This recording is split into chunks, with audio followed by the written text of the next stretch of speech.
നിങ്ങൾ സ്ഥിരമായി ചായ കുടിക്കാറുണ്ടോ? എങ്കിൽ ഈ സത്യങ്ങൾ അറിയാതെ പോകരുത്. 4 മണിക്കൊരു ചായ, അത് മലയാളികളുടെ ഒരു വികാരമാണല്ലേ. എന്നാൽ ലോകത്താകമാനം 2 ബില്യൺ ആളുകൾ ചായ കുടിക്കുന്നുണ്ട് എന്നാണ് പഠനങ്ങൾ പറയുന്നത്. അതായത് വെള്ളം കഴിഞ്ഞാൽ ലോകത്തിൽ ഏറ്റവും കൂടുതൽ കുടിക്കുന്ന പാനീയം ചായയാണ്. ഒറ്റ വാക്കിൽ പറഞ്ഞാൽ ചായ ഒരു ലോകോത്തര വികാരമാണ്. ചായ കണ്ടുപിടിച്ചത് ചൈനയിലാണെങ്കിലും ഉപയോഗത്തിൽ മുൻപന്തിയിൽ തുർക്കിയും ഇന്ത്യയുമാണത്രേ.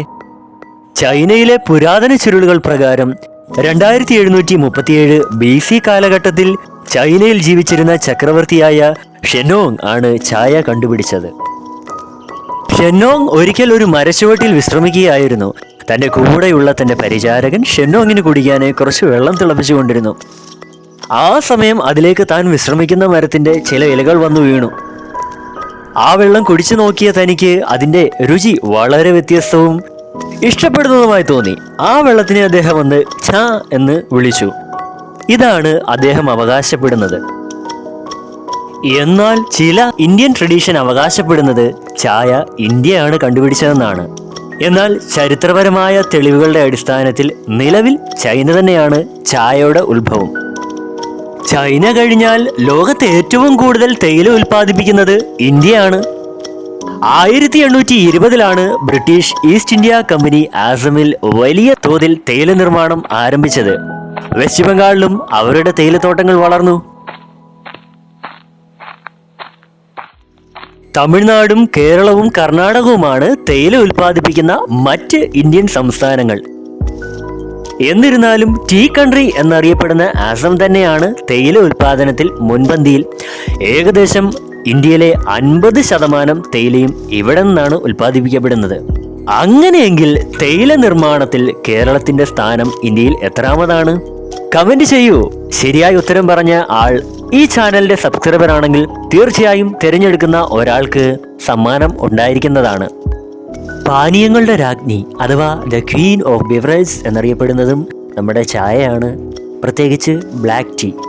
അങ്ങനെയെങ്കിൽ പാനീയങ്ങളുടെ രാജാവ് ആരാണ്? കമന്റ് ചെയ്യൂ, സമ്മാനം നേടൂ. ചായ ഉണ്ടാക്കുന്നതിനുള്ള തേയിലയിൽ പ്രധാനമായും 3 ഘടകങ്ങളാണ് അടങ്ങിയിരിക്കുന്നത്. പോളിഫിനോൾസ്, കഫീൻ, അമിനോ ആസിഡ് എന്നിവയാണവ. ഇത്രയേറെ സവിശേഷതയുള്ള ചായ ഉണ്ടാക്കാനുള്ള തേയില എങ്ങനെയായിരിക്കും നിർമ്മിക്കുന്നത്? ആ പച്ച ഇല എങ്ങനെ തവിട്ട് നിറത്തിലുള്ള പൊടിയായി മാറുന്നു? നമുക്കൊന്ന് നോക്കിയാലോ.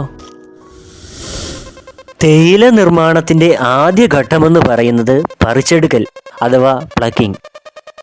വിദഗ്ധരായ കർഷകരുടെ സഹായത്താൽ തേയില ചെടിയുടെ തളിരിലകൾ പറിച്ചെടുക്കുന്നു. വാട്ടിയെടുക്കൽ അഥവാ വിതറിങ്, ഇതാണ് തേയില നിർമ്മാണത്തിന്റെ 2ാമത്തെ ഘട്ടം. ഇതുപോലെ പ്രത്യേകമായി ക്രമീകരിച്ച സ്ഥലത്ത് പറിച്ചെടുത്ത ഇലകൾ ഒന്ന് ഇളക്കി നിരത്തിയിടുന്നു. ശേഷം ഇതിലേക്ക് ചൂട് കാറ്റ് നിശ്ചിത സമയത്തേക്ക് അടുപ്പിക്കുന്നു. ഈ പ്രക്രിയയിലൂടെ ഇലകളിലെ വെള്ളം ബാഷ്പീകരിച്ച് ഈർപ്പം കുറയ്ക്കുന്നു. കൂടാതെ ഇലയുടെ കോശങ്ങൾ തമ്മിൽ ഒന്നുകൂടെ അടുക്കുന്നു. അരയ്ക്കൽ അഥവാ റോളിംഗ്, ഇതാണ് തേയില നിർമ്മാണത്തിന്റെ 3ാമത്തെ ഘട്ടം. ഈ വാടിയ ഇലകൾ അരയ്ക്കുന്ന യന്ത്രങ്ങൾ ഉപയോഗിച്ച് അരച്ചു പൊടിക്കുന്നു. ഇതിലൂടെ ഇലയുടെ ഓക്സീകരണം അഥവാ ഓക്സിഡേഷൻ ആരംഭിക്കുന്നു. ഓക്സീകരണം അഥവാ ഓക്സിഡേഷനാണ് നമ്മുടെ 4ാമത്തെ ഘട്ടം. അരച്ചു പൊടിച്ച ഇലകൾ വായുവുമായുള്ള സമ്പർക്കത്തിൽ അഥവാ ഓക്സിജനുമായി പ്രതിപ്രവർത്തനത്തിൽ ഏർപ്പെടാൻ അനുവദിക്കുന്നു.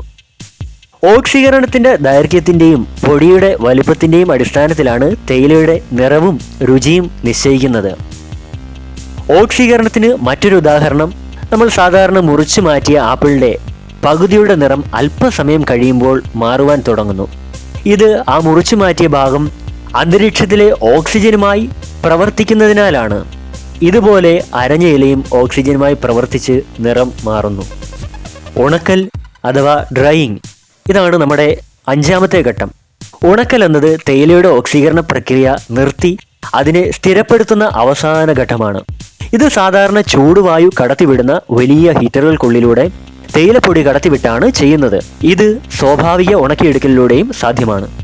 വേർതിരിക്കൽ അല്ലെങ്കിൽ സോർട്ടിംഗ് ആൻഡ് ഗ്രേഡിംഗ്, ഇതാണ് നമ്മുടെ തേയില നിർമ്മാണത്തിന്റെ 6ാമത്തെ ഘട്ടം. ഉണക്കിയ തേയിലപ്പൊടി പിന്നീട് വലിപ്പത്തിനും ആകൃതിക്കും അനുസൃതമായി തരംതിരിക്കുന്നു. വ്യത്യസ്ത വിപണികൾക്കായി വ്യത്യസ്ത ഗുണങ്ങളിലായി വേർതിരിക്കുന്നതിനാണ് ഇത് ചെയ്യുന്നത്. രുചിക്കലും വിലയിരുത്തലും അഥവാ ടേസ്റ്റിംഗ് ആണ് നമ്മുടെ 7ാമത്തെ ഘട്ടം. ഇതിനായി പരിചയസമ്പന്നരായി രുചി നോക്കുന്നവരും പ്രത്യേകമുണ്ട്. അവർ ചായയുടെ രുചി, സുഗന്ധം, നിറം എന്നിവ വിലയിരുത്തി അത് കൃത്യമാണ് എന്ന് ഉറപ്പുവരുത്തുന്നു. ഇനി 8ാമതായി അല്ലെങ്കിൽ അവസാന ഘട്ടമായ പാക്കിംഗ് ആണ് ഉള്ളത്. തരം തിരിച്ച് ഗ്രേഡ് ചെയ്ത തേയില പാക്ക് ചെയ്ത് വിപണിയിലെത്തുന്നു. ഈ പറഞ്ഞതൊക്കെയാണ് തേയില നിർമ്മാണത്തിൻ്റെ പ്രധാന ഘട്ടങ്ങൾ. ഇന്ത്യയുടെ ദേശീയ പാനീയമാണ് ചായ എന്നത് വ്യാപകമായി കണക്കാക്കപ്പെടുന്നുണ്ട് എങ്കിലും നമ്മുടെ ഇന്ത്യൻ സർക്കാർ അത് ഔദ്യോഗികമായി പ്രഖ്യാപിച്ചിട്ടില്ല. 2013 ഏപ്രിൽ 17 ചായയ്ക്ക് ദേശീയ പദവി നൽകണമെന്ന് planning commission deputy chairman Montek Singh Ahluwalia നിർദ്ദേശിച്ചിരുന്നു. എന്നാൽ ഇതൊരിക്കലും ഔദ്യോഗികമായി നടപ്പാക്കിയില്ല.